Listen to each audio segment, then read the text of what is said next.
70세 흑인 할머니가 제주도 특급 호텔을 뒤집어놨습니다. 이른 아침, 각 구운 빵 냄새와 커피향 그리고 음악이 가득했습니다. 제주도 최고급 호텔 1층 카페에 낡은 옷과 해진 운동화를 신은 흑인 혼혈 할머니가 들어옵니다. 매니저가 막아섰습니다. 여기 럭셔리 호텔입니다. 아무나 오시는 데 아니에요. 매니저가 한 발 더 막았습니다. 일부러 카페 안 모든 사람이 들을 수 있게 크게 말합니다. 여기 오시는 분들은 수준이 있어요. 할머니는 냄새도 나고 옷차림이 너무 허름해서 여기 안 어울립니다. 혹시 길을 잘못 드신 거 아닌가요? 여기서 몇 블록 나가시면 저렴한 카페 있어요. 그녀는 이런 순간을 평생 수백 번 겪어온 사람처럼 보였습니다.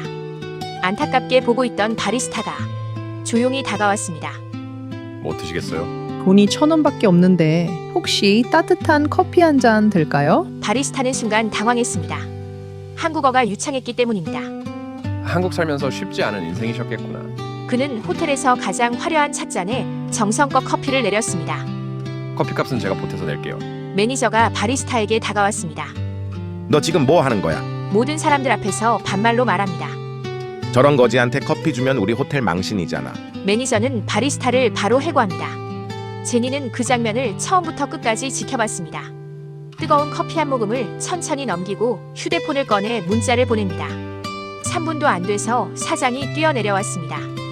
회장님, 미리 연락도 없이 무슨 일이십니까? 매니저의 얼굴이 그 자리에서 굳어버렸습니다. 제니는 천천히 일어났습니다. 매니저를 무서운 눈으로 바라봤습니다. 옷을 허름하게 입었다고 내 몸에서 냄새가 나던가요? 겉모습만 보고 몸열감을 줘도 되는 건가요? 이 호텔 제 겁니다. 매니저의 무릎이 흔들리며 주저앉았습니다. 당신은 오늘부로 해고입니다. 1950년대 말 제주 어촌마을. 주한미군 흑인 아버지와 한국인 어머니 사이에서 태어난 아이. 태어난 순간부터 환영받지 못했습니다. 깜둥이 혼혈이래. 학교에서도 놀이터에서도 면접장에서도 늘 쫓겨났습니다. 17살에 어머니마저 세상을 떠났습니다. 제니는 단돈 몇십만 원을 주고 아버지를 찾아 미국행 비행기에 올랐습니다. 낮엔 일하고 밤엔 공부했습니다. 아르바이트 3개를 뛰며 장학금으로 대학을 마쳤습니다.